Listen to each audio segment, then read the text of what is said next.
ఈ పాము నన్ను కాటేయాలని చూసింది. ఈ వంట నన్ను కొరకాలని చూసింది. ఈ చిలుక అయితే డైరెక్ట్గా కొరికేసింది. నాకు తెలిసి ఇదంతా వీడియో షాప్ అనుకుంటున్నా.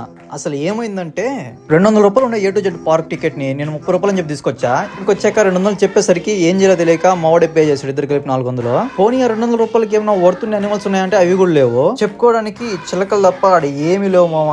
నమ్మినా నమ్మకునేదే నిజము. పోనీలు వీటికైనా ఫీడ్ చేద్దాం అంటే అవి మమ్మల్ని తినేసేట్టు ఉన్నాయి. ఇంకొచ్చేసరికి మెకా బోర్డ్, ఇది మాట్లాడే బోర్డ్ అనమాట. అందరితో మాట్లాడుతుంది, మాతో తప్ప.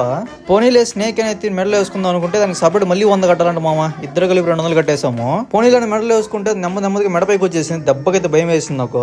ఇంకా ఫిషెస్ చూద్దామని వచ్చేస్తే అక్కడ లైటింగే లేదు అసలు ఏమీ కనపడలేదు. అక్కడ చేపలు ఉన్నాయో లేవో కానీ తెలియట్లేదు అసలు. ఇంకా చెప్పుకోవడానికి ఒక క్యామెల్, కొన్ని హ్యామ్స్టర్లు, అలాగే కొన్ని కుందేళ్ళు, ఇంకా ఫైనల్ గా ఆస్ట్రిచ్ అయితే ఉంది. ఇంకా ఏమీ లేవు దాంట్లో. నాకు తెలిసి అక్కడికి వెళ్ళడం వర్తే కాదు మామ. ఏమైనా వర్తుందంటే ఈ వీడియో కోసం ఎంత కష్టపడిందానికి మీ చేతితో ఒక సబ్స్క్రైబ్ కొట్టడం మాత్రమే. సబ్స్క్రైబ్ చేసుకోండి మామ. వచ్చే వీడియో మళ్ళీ కలుద్దాం. బాయ్.